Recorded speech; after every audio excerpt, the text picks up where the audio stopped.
Well, this is an important letter because it unites all the different faith-based communities here in the United States to push for international leadership regarding COVID. We've seen the tragedy that COVID has caused here in this country, and now, unfortunately, we're seeing it spike overseas as well. And these organizations reach out across the world. They reach out in the United States, but they also reach out across the world. And this is a plea to the leadership here in the United States and the global leadership to come together to address this COVID so that we can stamp it out once and for all. I want to ask you a little bit about the metrics here in terms of where some of these funds are going to be used. I understand, in essence, faith leaders just asking for 0.1% regarding funds. So can you tell me a little bit more specifically about where this money will be used as it relates to COVID-19? Sure. In the scheme of things, if you look what was proved in the United States so far in response to COVID, it was over $2.8 trillion. We're now talking about between 12 and $20 billion, which sounds like a large number, but compared to the 2.8 trillion, it's a very, very small number. And really what it is if you compare to our response to Ebola, that dreaded disease that, had hit Africa and hit Liberia, Sierra Leone, and Guinea, and is just now being extinguished in the Democratic Republic of Congo, we spent comparably, for three countries, about $5 or $6 billion to take care of that.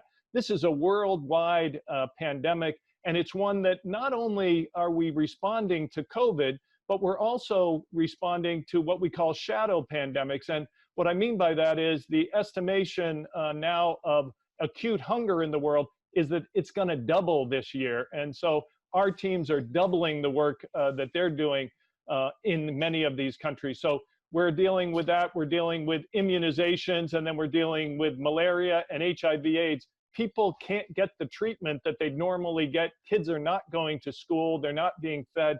So we have a worldwide crisis that we, as a global community, will be paying for in years to come if we don't address it right now. Sean, you know the deal. I can hear President Trump now saying, how is this going to make America great again? I mean, that's his whole mantra. That's his whole deal. He hasn't been a big fan of spending internationally as it relates to other presidents before him. So how do you do this exactly? In other words, what's the pitch to not just the administration, but to Congress as well about why this is important for America, not just for folks overseas as well?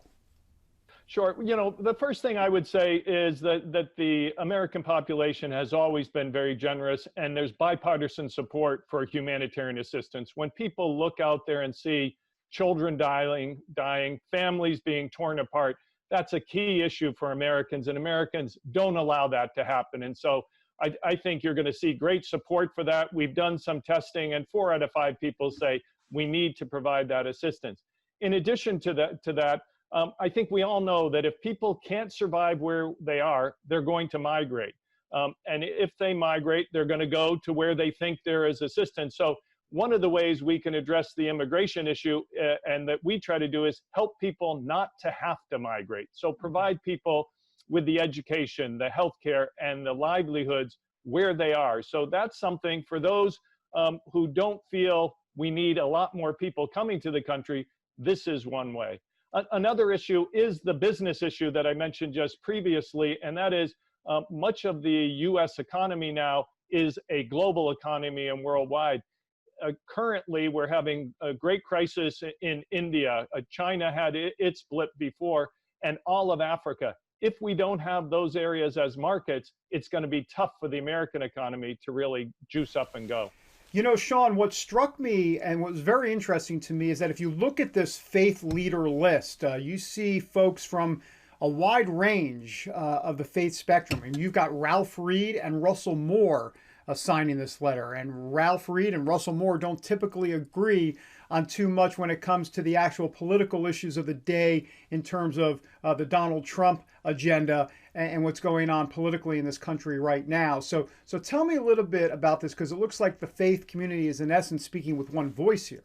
You're exactly right, David. I think this is a great opportunity because at a time where we don't see a lot of unity in our own country or in the world, here are the religious leaders saying, we have to step up. We have to stand shoulder to shoulder to show the leadership of the United States, to show the faith of the United States, and show the commitment of the United States to helping people globally and internationally. We believe that's going to make us better and stronger as a nation. And certainly we can help those other countries to be stronger and have that type of community that we would want to interact in as a country.